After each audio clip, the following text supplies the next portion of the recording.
So if we just take a moment to settle ourselves on our cushion, and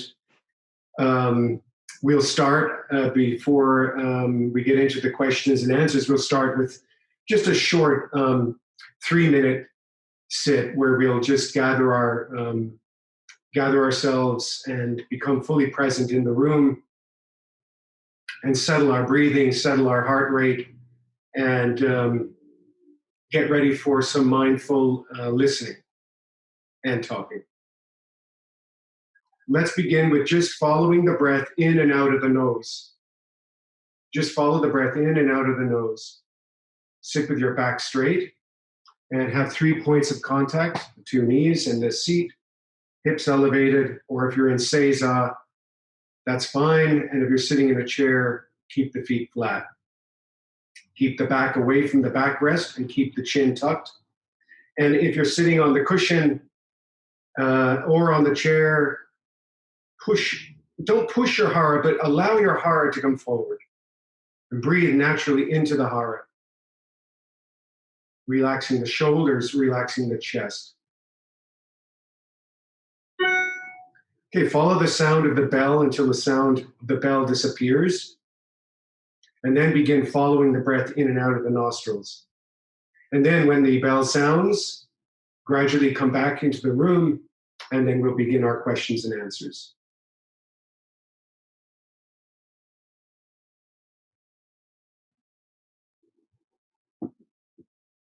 Take the cosmic mudra. Breathe in and out.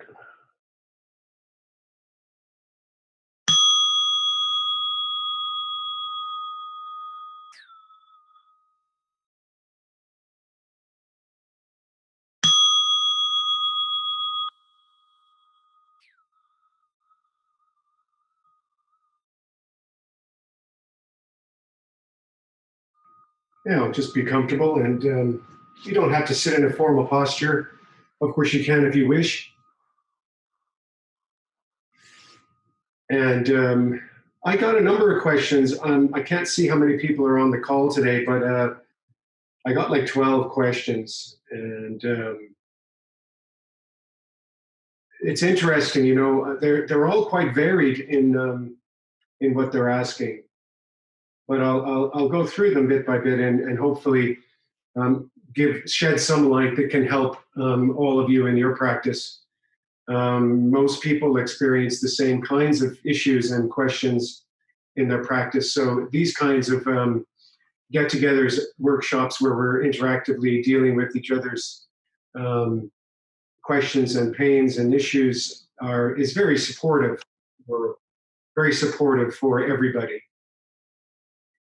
So let's begin with the first 2 questions, which were similar to one another. So they're related to the physical sitting position in mindfulness meditation, and also working with physical pain and discomfort, and whether or not one should sit still. So the first question is physical pain a part of mindfulness training? Do I have to keep the same position even if I feel pain? The second question is, this person says that they have osteoarthritis in their knee and they have back pain. And it's difficult to find a position that's comfortable. And they wonder what to do about this. So there's similar questions. So I think it's important at this point to deal with the most basic part of sitting, which is actually the active sitting and the postures. So I'm going to run over those again for you, so that you can understand how to sit properly and also deal with some of these issues. Like, for instance, one of the issues is, this person was saying that they find it difficult to sit in the cross-legged position. And there's a couple of reasons why that might happen, okay? So this situation here, you can see where my knees are off of the support of the pad. Okay, they're off it. This is not a good position to be in. all right? And sometimes even when you put a cushion underneath, sometimes the knees will still stick up. And that is because the hips just aren't flexible. So the cross-legged position may not be appropriate for you. And because if you're not able to put the hara forward and have the triangle shape, which is the shape that you get when you sit properly like this triangle shape is very important. It's very, very important. So if your knees are sticking up, then and you do have a cushion underneath, then there are two things you can do. The first thing is you can get another cushion and you can put it underneath the other cushion. Okay. So now that becomes quite tall, very tall. And this will allow you, even if you're mostly not flexible, this will allow you to sit with your knees on the cushion. So it's almost as if I'm not really sitting. I'm kind of leaning against the cushion. And I'm not tucking this foot up on the leg. I'm letting it rest on the pad or on the floor. But you can see that I'm really straight and that my chest is forward and my hara is forward. So this is very nice. It's a very nice position. And it's an easy fix if those knees are floating up. You can see I'm really supported by my knees here. I am sitting on the cushion somewhat, but the knees are firmly on the floor. This is really good if you can't get those knees down. The other thing you can do is to switch position completely. If you don't find that comfortable, then I recommend seiza, which is where you sit on your knees like this. Your feet are just tucked behind you. Now, in martial arts training, we don't use a cushion. We sit like this, but we always, in the dojo, sit for a very short period of time, usually not more than a couple of minutes. And sometimes on, training courses and stuff like that, people try to do sitting meditation for 10, 15, 20 minutes like this. That's not very helpful, and it's a little too painful, and it's not good for your knees in general. So if you do choose the seiza position because you can't get your knees down in the cross-legged position, then take your zafu or your cushion and place it underneath like that. And that will bring you up nice so that your hara is forward and your hips are elevated and you're not getting all that pressure inside the knees, okay? That pressure inside the knees is no good. It's not good for your legs. So that's the two versions of sitting on the floor. The third version is sitting on the chair, which is rather similar to sitting in seiza, except the feet are flat on the floor and the knees are pointed straight. You don't use the support of the chair in the back, okay? So now, even though you may find a position that suits you, and in particular, these modified lotus positions, after sitting for 10 or 15 minutes, you can get pain. And the points of pain can be the knee of the right leg, because the right foot should be tucked up onto the left calf, or you can feel pain in the right hip, or you can feel pain in the lower back. In fact, you can feel pain anywhere if you sit long enough. So the question is, what do you do about this pain, right? And are you supposed to stay still? So the answer to that is that I spoke before about the 4 gates of mindfulness, how to get into a mindful state, right? Of a meditative mindful state. The first gateway is the body, full awareness of the body. So pain is obviously part of the body, is part of the bodily experience. And we can say that even mental pain is part of the body. Because if we didn't have a body, we wouldn't be able to have either mental pain or physical pain. So in sitting practice, it's important that what we're training the mind to do, what we're training the body to do, is to sit in the present moment with whatever we're given, with whatever we have. Okay? If we have some pain, or if we have some unraveling thoughts, or we have some feeling of anxiety, or we have any of these natural human things, what we try to do is stay in the present moment with that experience, not trying to change it, not trying to eliminate it, but trying to just absorb it into the present moment with our breath. Okay? Now, you know,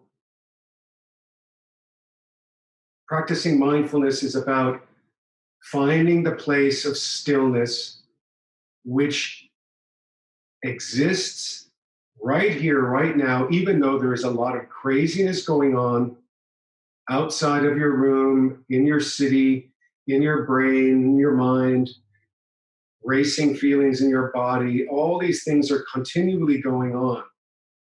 But when we sit in meditation practice, we're trying to build the capacity to be able to not have any of that disturb us. Okay? So we treat the physical pains and the mental pains exactly the same. So if any of you are familiar with Rudyard Kipling, the British writer, poet, I'll borrow his words. We treat those two imposters just the same. In other words, physical, mental pain, there's no difference in terms of mindfulness training. They're both the same, and we treat them the same. We meet them in the present moment, and we return to the breath. So about stillness, why is it important to remain still? We remain still because we want the thoughts, feelings, and activities of the brain to settle down.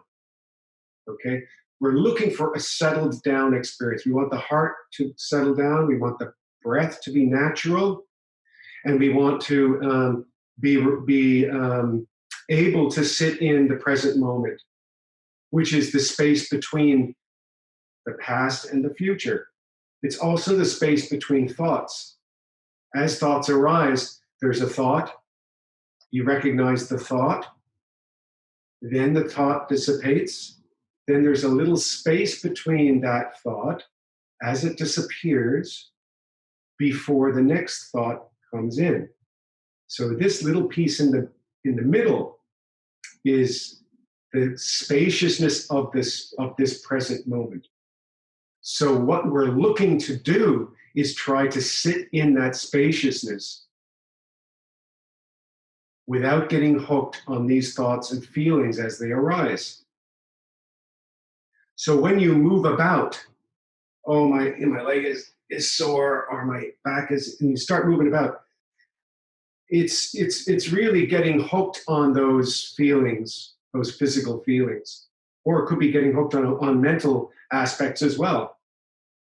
So what we're trying to do is settle everything down. So it's important to try to remain still, letting everything come back to the breath, and just finding that space between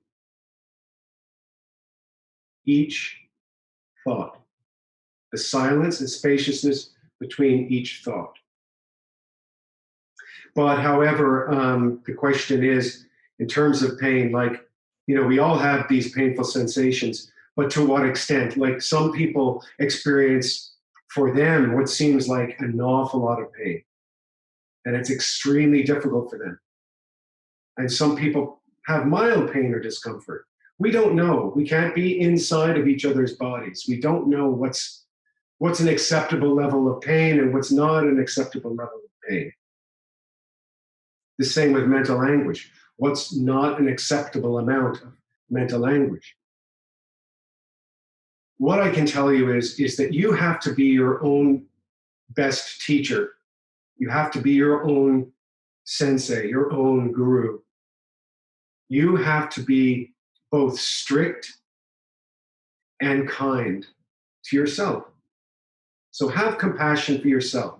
Don't torture yourself. Okay, this is not like a game of see who can suffer the most and not move. That's not what it's about. Try your best to stay without moving, without scratching when you have an itch, right? Um, you often see, pictures or hear stories or see footage of yogis and Zen masters sitting and flies landing on their face and wind blowing stuff. Nothing bothers them, right? That's the ideal we're kind of going for. That nothing that could happen would ruffle our feathers, right? That's what we're looking for. It's not always possible, but you yourself know what your limitations are. So you shouldn't overdo it. Okay, if you're suffering with pain in your knees, your back, then find a position that works for you. If that's not on the cushion, that's fine. Go to the chair. I don't encourage anyone to lie down, by the way. I don't think it's a great posture for mindful meditation.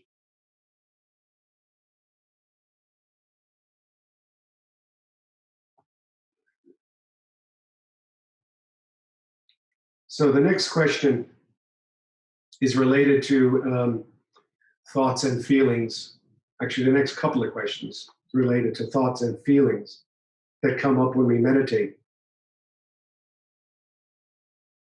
And the first of these questions is on the subject of fear. So this person says, sitting in silence is hard. I am having a lot of fear because I have had health issues over the years and I am at risk due to COVID. Guided is helping, but silence is scary. Guided, I guess that means guided meditation is helping, but silence is scary. Okay. Okay. So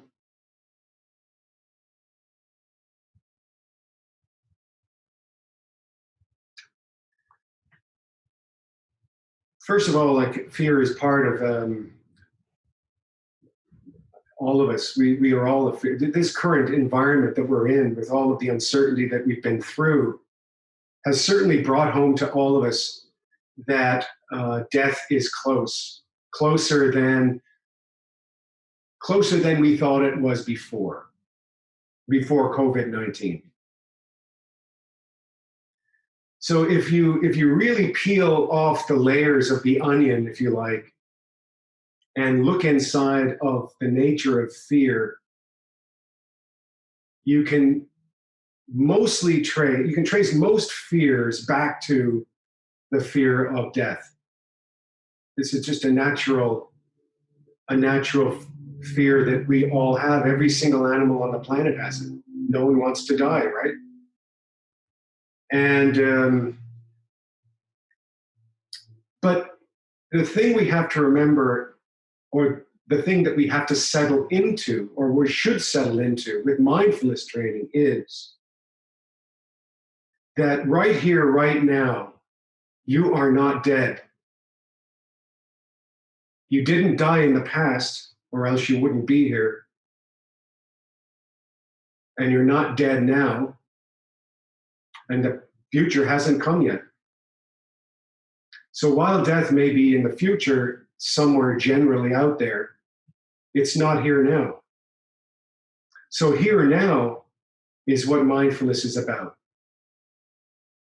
Now, it takes practice to be here now and to let go of the fear of the future.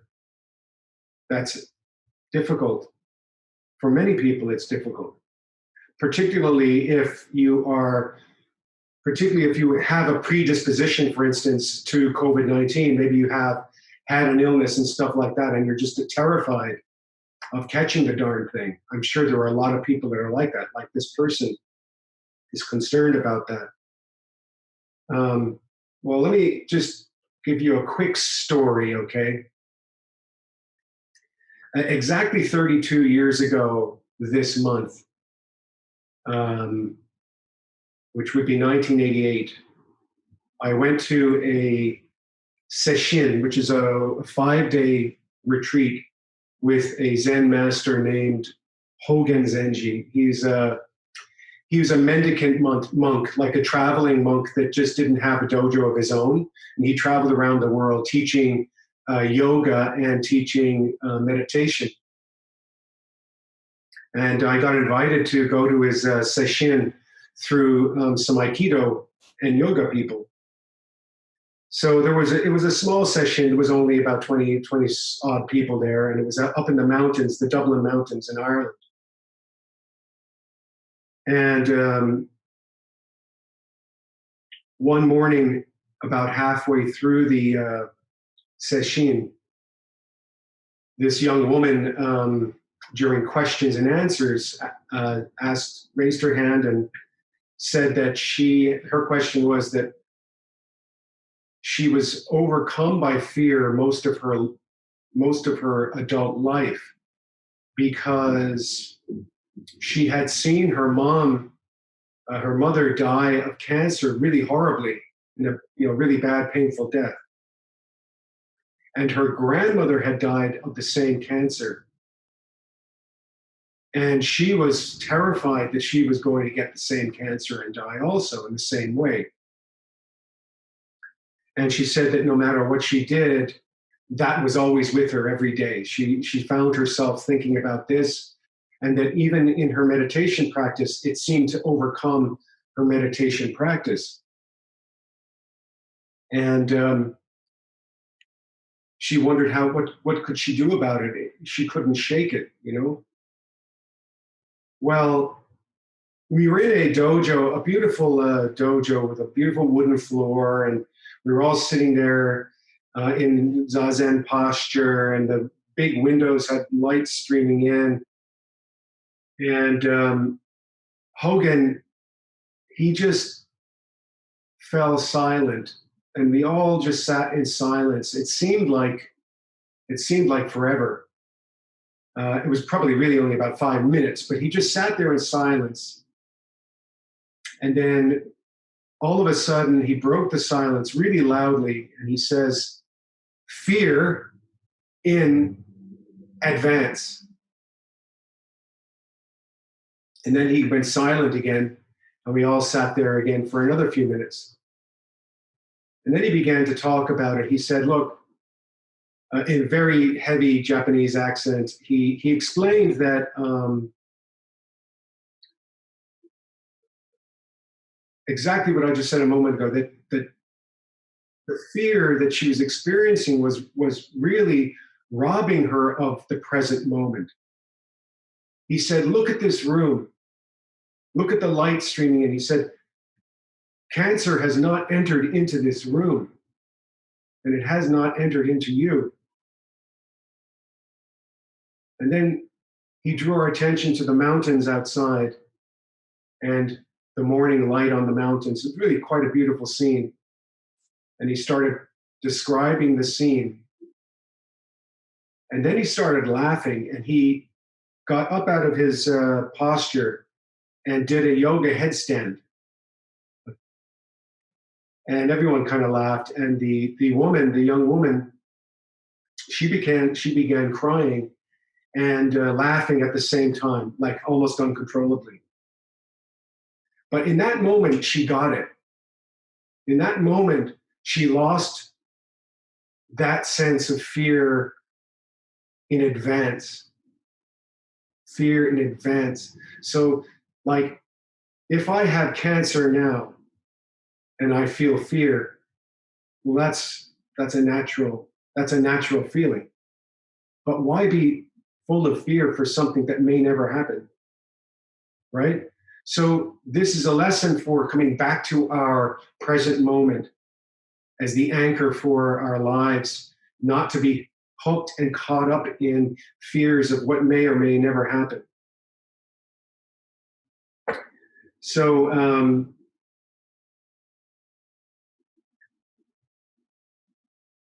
just a word on on posture, because I think that posture is related to fear very much in mindfulness training. So what I mean by that is that in in martial arts practice and in Zen practice, they talk about what's called Fudo Shin, immovable mind. Okay, immovable mind. This is the attitude of sitting like a rock, where no matter what waves are crashing into you, you never move. You sit like a rock. Okay, Fudo Shin is the attitude that we bring to, for instance, kumite, where when we're about to act in an engagement, that this attitude of Fudoshin should permeate our abilities on the dojo floor, or even practicing other art forms like yoga, for instance. If you don't go into your yoga practice with a strong mind, ready to take on the practice properly and proudly, right? You won't have a good practice. So meeting fear in mindfulness training starts with posture. The straight back, the eyes fixed, the hara strong, the body strong. These are the messages, subconscious messages that the posture sends to ourselves, to our own subconscious mind. Your posture should signify fearlessness. It begins, the first gate begins with the body.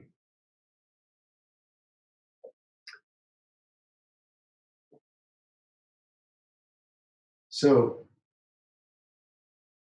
before I move on to the next question, is there anyone here that has a question, maybe that didn't send one in, that might want to ask right now? It would be a good time now.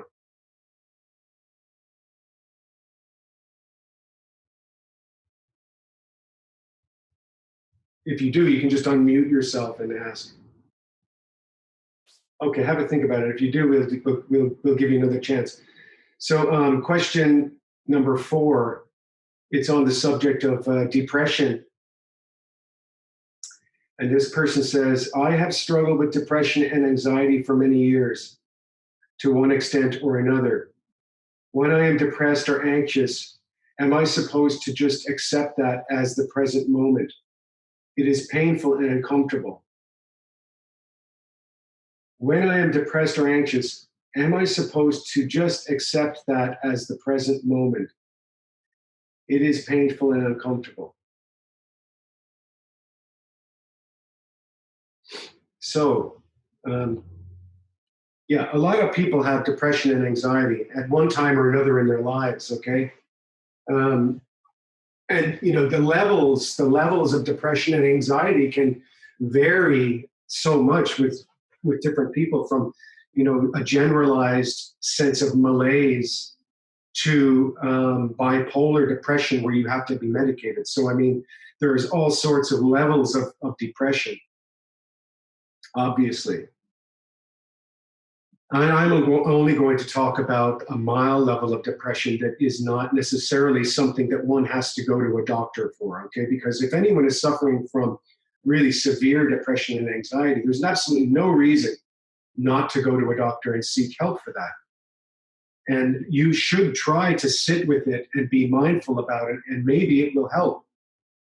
And if it doesn't help, and if it's getting worse, then you need professional advice. That's 100% true. But the depression and anxiety are kind of like twin demons or twin dragons. They're intertwined with one another. Okay, we as humans, we hate them and we fear them and we run away from them as fast as we can. We do that by seeking out all kinds of remedies to try to avoid feeling depressed and anxious. Okay, and those remedies could include all kinds of things, from overeating to alcohol abuse, drug abuse, to being addicted to watching movies, or whatever it is. There's so many different things. and we run as fast as we can away from those things. But the question is, another way of looking at it is, what if you what if you looked at your depression and your anxiety, instead of looking at them as demons, what about looking at them as if they are voices within you that are seeking to be heard? In other words, parts of you that really are just looking for light, looking to be given the space and the voice to be heard and to be loved by you, loved by you. So the great Zen teacher Thich Nhat Hanh talks about this, and he says one way of working with depression and anxiety with yourself is to, when you feel those anxieties or depressions coming into your being, okay, when you're sitting in meditation practicing and you feel it there hanging over you, or sitting in your chest, he says, ask yourself, ask the depression, ask the anxiety, okay, what can I do for you?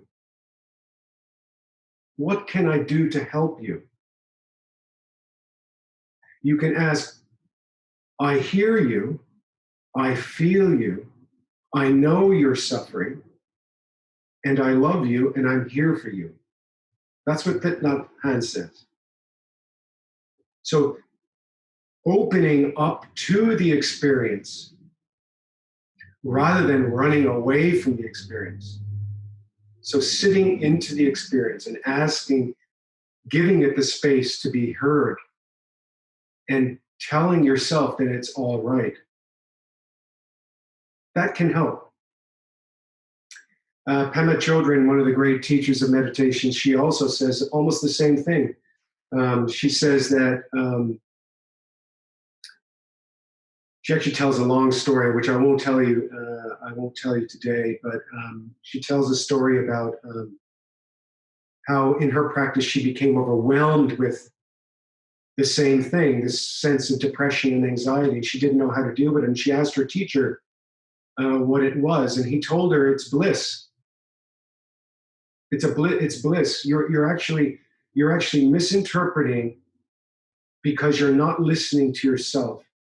If you love yourself and give those voices the light that they need and give them the love back, you'll be in bliss. And that she says that changed her experience with anxiety and depression radically. So I suffered from depression myself when I was a young kid. My parents got divorced, and my brothers and I were abruptly moved from America to Ireland.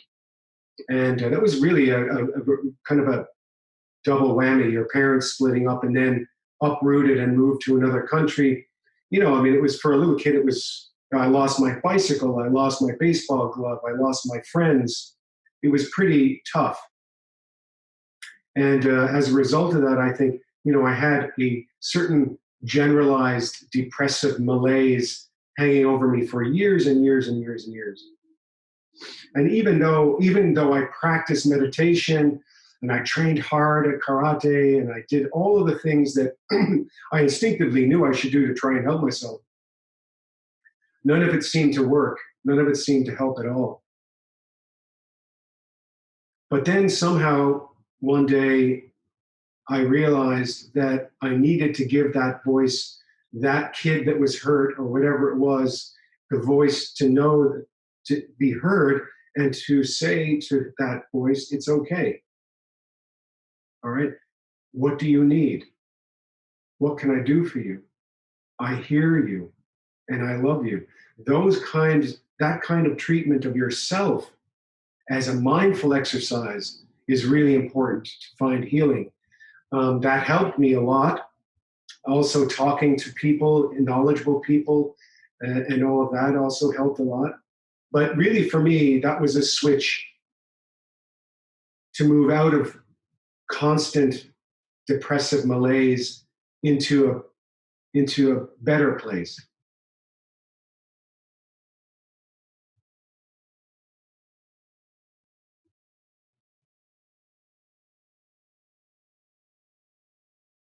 So the next question is related to thoughts and feelings, specifically working with thoughts. The question is, in regards to thoughts and feelings that we note and dismiss during meditation practice, is it important to address these thoughts or feelings off the cushion?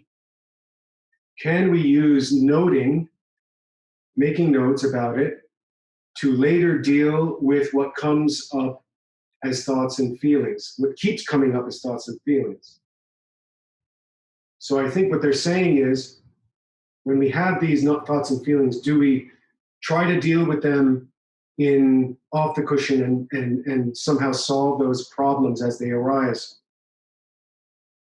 So I think the important thing here is that there are all kinds of thoughts and feelings that arise in meditation practice. Most of them are mind chaff, or just rubbish. Most of it is rubbish because most of it is a projection of what might happen, or something that did happen that could have gone a different way that's pointless going over in your own mind now. So if you can somehow separate the useless thoughts and feelings from the ones that may need attention, then yes, the answer is yes, absolutely. Take that thought or that feeling and deal with it off the cushion. So a good example might be that you might, reflecting just for a moment on the previous question about that person who is suffering from depression and anxiety, that is something that is a feeling that arises constantly and hangs over you. And when you sit, you know that feeling. And absolutely, yes, you should be dealing with that off the cushion. And that may include seeking, therapeutic help in some way. Or another example might be a thought might arise as a great idea. Like I've had lots of great ideas sitting in meditation. And I do make a mental note, gee whiz, I had that's a great idea, and I'm going to apply that idea when I get up and go back to work. Absolutely, yes, those little insights are very valuable. Okay, you might be sitting there thinking about a particular project you're working on or a particular issue you're having in work, and all of a sudden, boom, you see the solution. That's okay.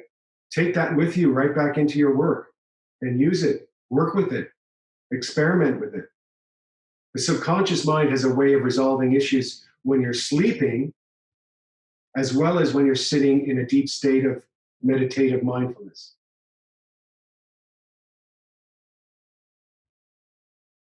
Just separate the crap from the good stuff, okay? That's all. So the next question is about the body again, and it's about falling asleep during practice. This person says, I keep falling asleep during practice. Is this normal? I have tried and tried, and I always nod off and then wake up suddenly. So this is really about the body. In other words, it's about the posture and the breath. So first off, if your posture and your breath are not correct, and you're not sitting straight in food ocean style in a proper stance, bringing your best self to the cushion, being fearless in your visage and the way you present yourself, it's easy to fall asleep. So if your practice is weak and lazy, you're going to fall asleep. Weak and lazy is just shown by your posture. It's also shown in the way that you don't guard the present moment. The present moment must be protected.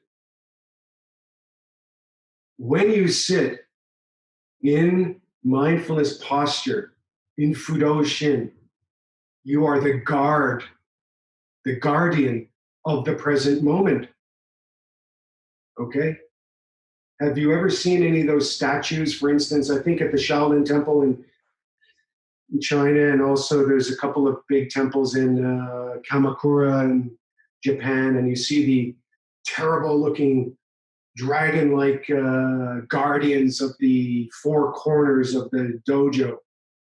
Okay, so be like one of those when you're sitting, guarding the present moment. Right? You won't fall asleep like that. However, if you're really truly tired, you're going to fall asleep. I mean, like, think about it like this: you could be on a expedition into the wilderness, okay, out into the wilderness, and you could get lost in the wilderness, and you've now gone for days without food, and you're freezing cold, and there are wolves following you, and you know they're going to eat you. But somehow you get so tired that you just can't stop falling asleep. And then you get eaten by the wolves. Or you die from hyperthermia. This is how strong the pull of sleep is. Okay? If your body cannot stay awake, it's because you're tired. It's either that one of two things. Like I say, you're either not sitting properly, watching the thoughts, coming back to the breath, sitting in Fudo Shin, guarding the present moment, or your body is tired and you're succumbing to sleep. So if your body is tired, then just get more sleep, get proper nutrition, take care of yourself, okay, and your sitting will be better.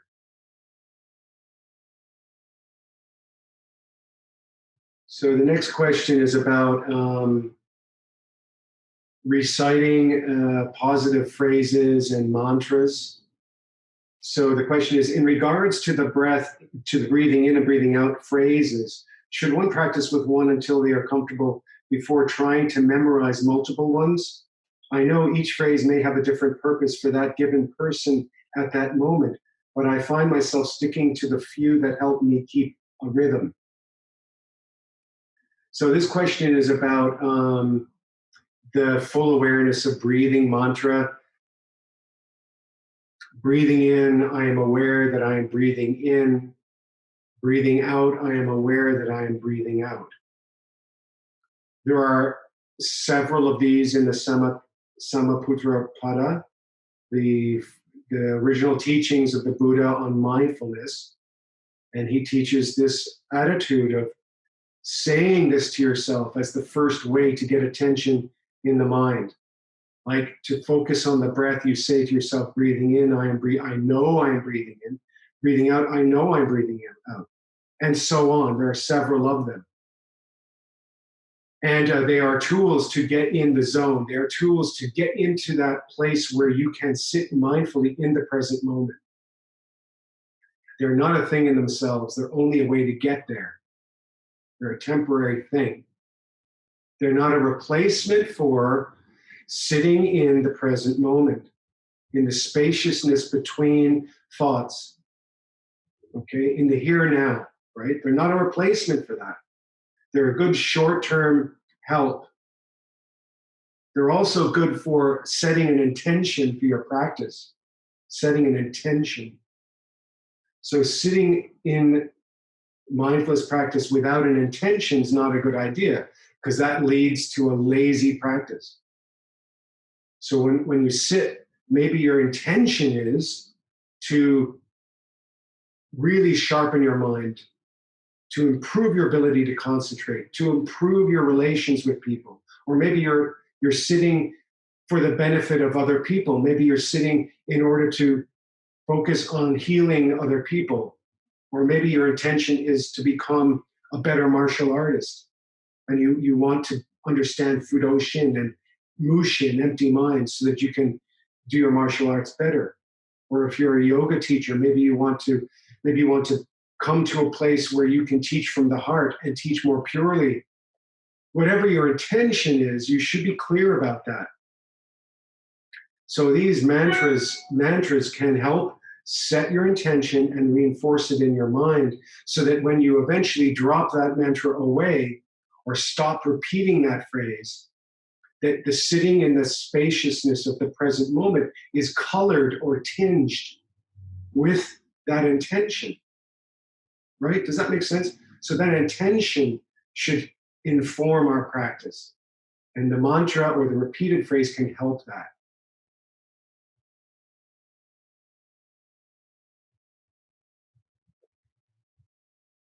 So the next question is on suffering, okay? Suffering. In Sanskrit, it's called dukkha. It's a very common word in lots of different mindfulness practice traditions, dukkha, suffering. This person says, you talk a lot about suffering in relation to mindfulness practice. Why? Doesn't life have lots of things to be happy about? Can't we practice mindfulness in a happy way? Yes, absolutely. The answer is yes, and yes again. But happiness, sadness, suffering, they're all in the present moment. Whatever's in the present moment is what we work with in mindfulness meditation, not something else. Okay? So whatever is there, we deal with. You can't force the present moment into anything. It is what it is. And by the way, there is nothing else. So whatever it is for you right now is what it is. And that is what you work with. The fact of the matter is that suffering is a human condition. We all suffer to some extent, off and on. Equally, happiness is a human condition. But somehow, happiness is a little bit more fleeting and hard to get than suffering is. Did you ever notice that? Everyone wants to be happy. We're all trying to find happiness in some way. But it's quite elusive in truth. Very elusive.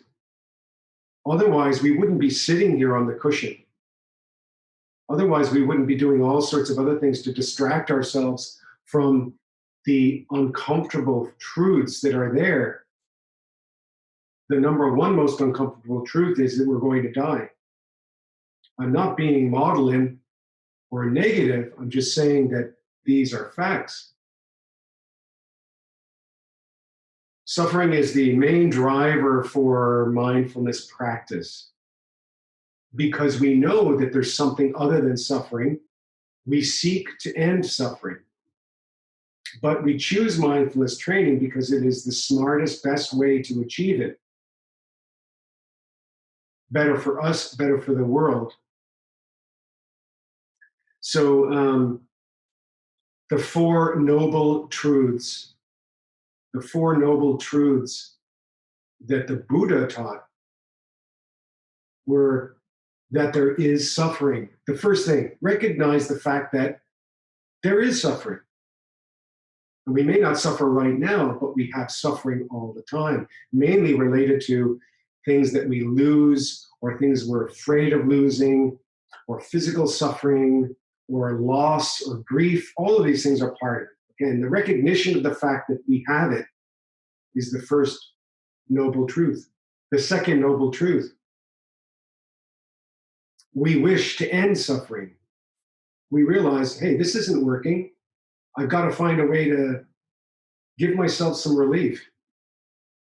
The third noble truth is we finally take steps to do something about it. That we actually sit on the cushion, or we find some way to relieve it. Hopefully it's a good way, right? And the fourth noble truth is is that we actually experience the relief from suffering as a result of our practice. Okay? So it's not that mindfulness training is all about suffering, it's that we recognize that there is suffering, mainly caused by not being able to be in the present moment, not being able to be mindful of the here and now, right? And that is what causes suffering. So it's the practice of mindfulness that brings us out of that. That's the idea.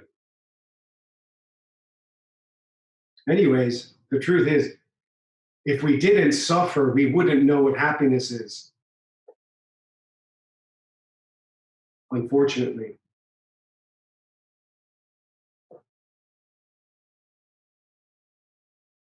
So the next question is about single point meditation or objects of mindfulness training. So this person says, I use a lit candle to focus on the appropriate position. Is there any benefit or to it or not? So, look, a lighted candle could be useful. Yes, a lighted candle could be useful. Looking at a single spot on the floor could be useful. Some people look at a mandala. That could be useful. I tried using a candle years and years ago to meditate, but I found it just too distracting, too much moving around and, stuff like that. And, then you get this kind of like light burn on the eyes where, if you're looking at the sun for a while and you see black spots. So I didn't really like it. I found it a little distracting.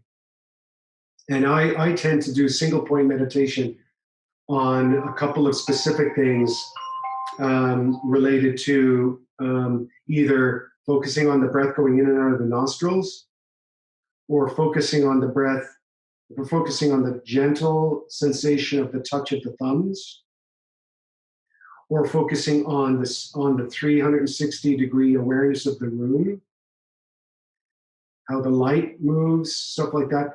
Like, they tend to be the things that I focus on. Of course, the most basic form of single point training is what's called shikantaza, which means just sitting. And that means not focusing on anything. But that's really hard to do. And it takes a lot of practice. And sometimes I can do it. Sometimes I can sit and not focus on anything and sit in the present moment. But it's very fleeting. So the idea is to sometimes use an anchor, like a candle, or a light touch of the thumbs, or the full awareness of breathing, or the mantra practice, the repetitive, phrase. All of these things are just tools to get us to the place of the present moment. So anything that helps you, again, you have to be your own teacher. Okay, try different things, and what works for some people doesn't work for someone else. But it's absolutely worth experimenting with different things. This person says, is there any point or benefit to counting inhalations or exhalations? So in order to help the mind from wandering, as well as, of course, on top of counting breaths. So this is about counting breaths. Yes, there is a benefit to it. It's important as a beginner's tool. Having said that, I still practice breath counting, particularly when I can't focus or there's a lot of stuff going on in my head. So counting breaths is a great way to just focus the mind on the breath. You can also do a thing called box breathing. Navy SEALs use it. Box breathing can be very effective anywhere, and they stole it from Tibetan Buddhism. But the Navy SEALs here in the US use this in times of stress. And it's called box breathing. And what it is, it's 4 seconds breathing in, 4 seconds holding the breath, 4 seconds breathing out, 4 seconds holding the breath out, and then recycling it. Okay, try it sometime. It's quite interesting. It worked quite well. I don't recommend it for during meditation practice, but it's really good for moments in life where you're just you're overwhelmed with something, try the box breathing. It's also really good for pain. Navy SEALs. Last question. No, second last question. At the start and conclusion of your sessions, you often state that you are grateful to the audience for helping you in your practice. Is this something helpful to do in approaching most daily activities? For example, before a match, lecture, performance, should one remind themselves that they are ready to engage while also grateful to their opponent or audience that they are here with you? So yes, I am thankful for your presence because it helps my practice. Like, I'm also thankful to myself for practice. Okay. Um, so yes, I mean, first of all, you're not an audience. I don't see you as an audience. I see you as like part of a family or part of a group of seekers or a group of people that have come together in a common shared coexistence, looking for something, looking for reality, looking for a moment of truth, looking for something to relieve pain or something to bring more happiness in our life. We're all together doing this, so I don't see you as an audience. But the answer is yes. You should bring it into your daily life. Be grateful to everything. You know, be grateful to anyone who listened to you and put up with you. You put up with my ravings. My mindfulness ravings, and you come here and you sit, and that's great. And I'm really thankful for that. But it's helpful for my practice. And having an audience, if you're a piano player or a musician, or if you're a performing artist in any way, and you do have an audience, yes, you should be very thankful to the audience, because without the audience, your performance wouldn't be seen or heard. But then sometimes maybe the best performances are never seen and heard. Think about that one.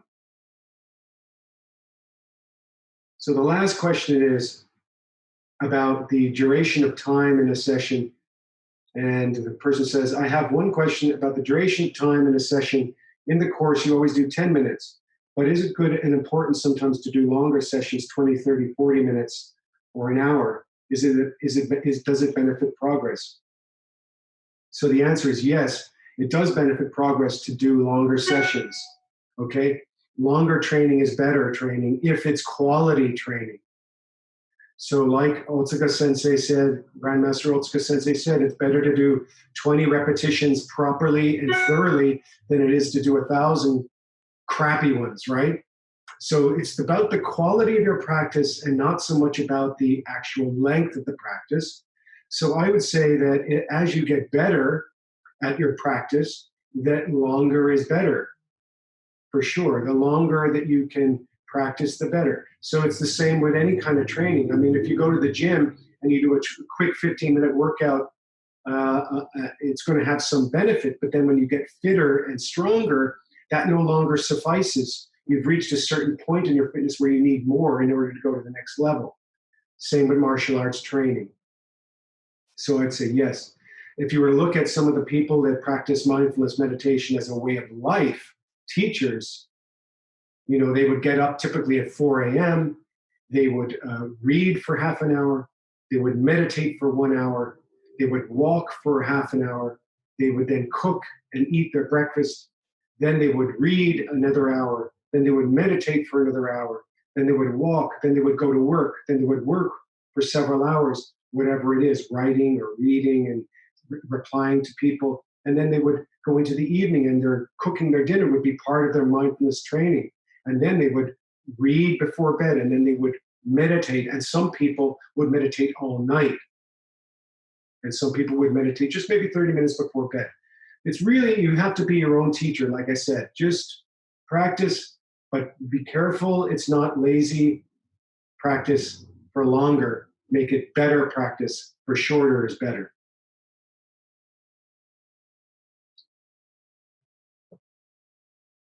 That's 11 questions. So let's take a moment to wind down, and let's just sit together quietly for for 2 minutes as we finish up. Take your positions and sit straight.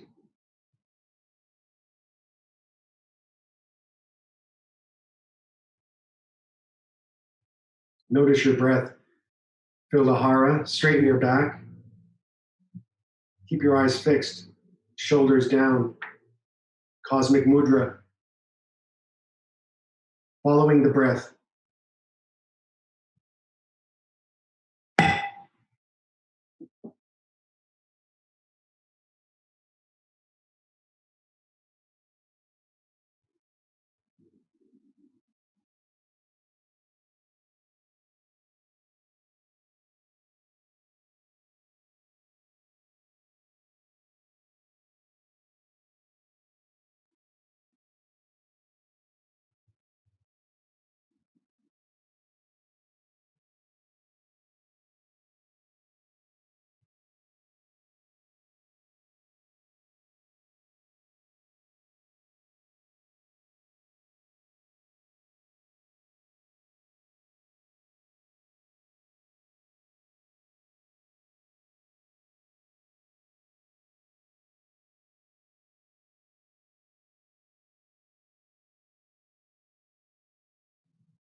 Stay with the breath.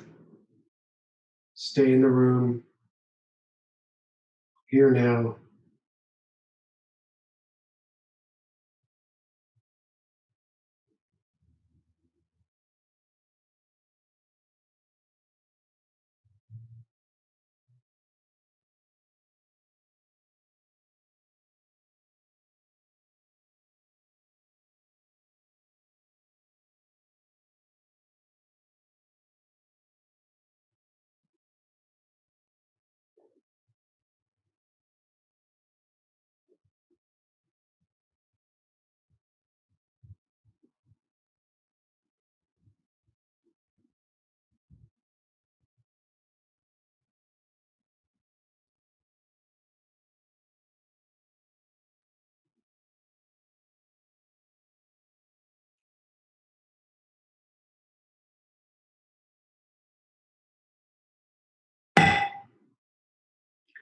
Okay. Well, thank you very much for spending some of your Saturday with me. And I hope some of these questions were useful for you. If you've noted anything interesting or you have any other questions that arise out of this session, please feel free to email me at any time. I'm just a practitioner. I'm not a Zen master or anything else. I'm just working on this like you. So that's why I thank you for being here with me, because it's a great support to my practice. And I'm so glad that it's been able to help with COVID-19 lockdown. And I know we're all starting to come out of it for a while anyway. Um, I just hope that you can bring it with you. Okay, let's put our hands together. Dasho.